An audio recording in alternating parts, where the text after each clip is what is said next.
Hi everyone, welcome to this quick guide on copyright law.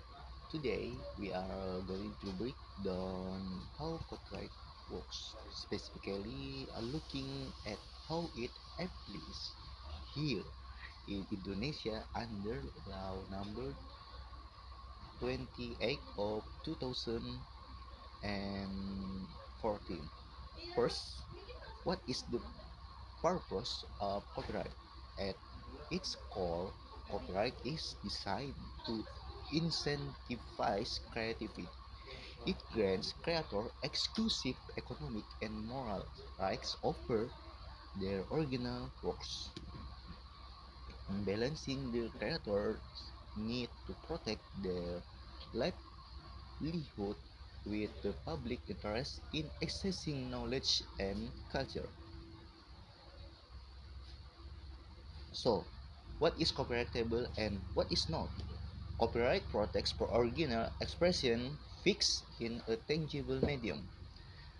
This include books, music, paintings, videos, and even computer programs. However, copyright does not protect ideas, facts, concepts, or raw data. For example, if you have a brilliant idea for a novel about a time traveling teacher, the idea itself isn't protected.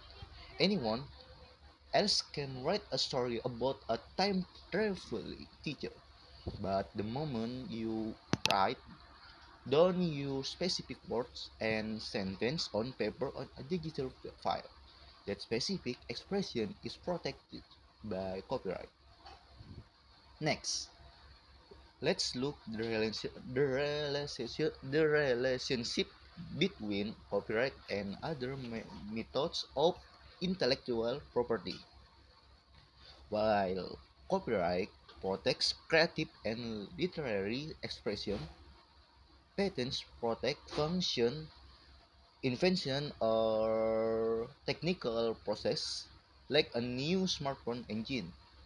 On the other hand, trademarks protect commercial branding elements like brand names, logos, or slogans that identify the source of a product. Think of a Apple logo or unique brand name. Together, they form different pillars of IP protection. Hmm, how do you actually receive copyright protection? Good news. It is completely automatic.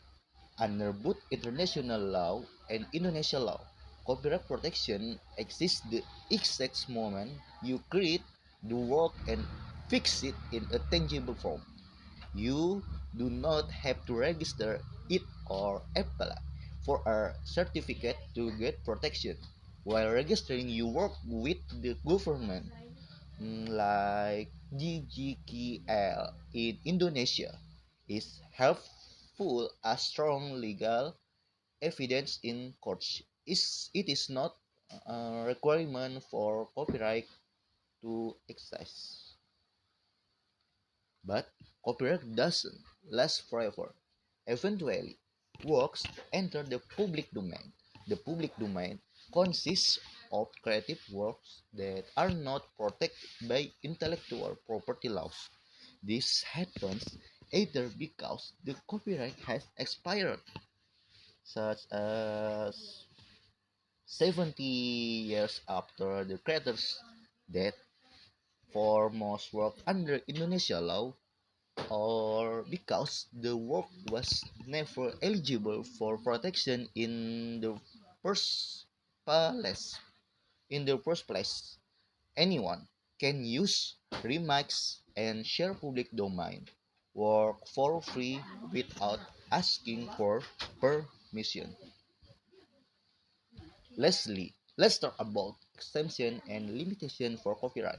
In many countries, this is known as fair use or fair dealing. In Indonesia, our law permits the limit use of copyrighted works without the creator's permission. for specific purpose. This includes education, research, personal study, criticism, or news reporting, provided that the source is clearly cited and it doesn't harm the creator's reasonable economic interests.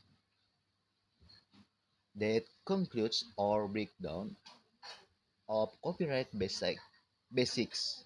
To complete with our course requirement, all source used to create this video are sits in the final slide.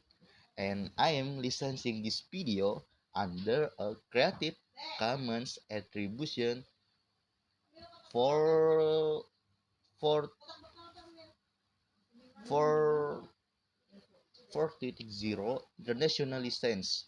Thank you for watching and let's keep sharing knowledge responsibly. Thank you. Bye bye.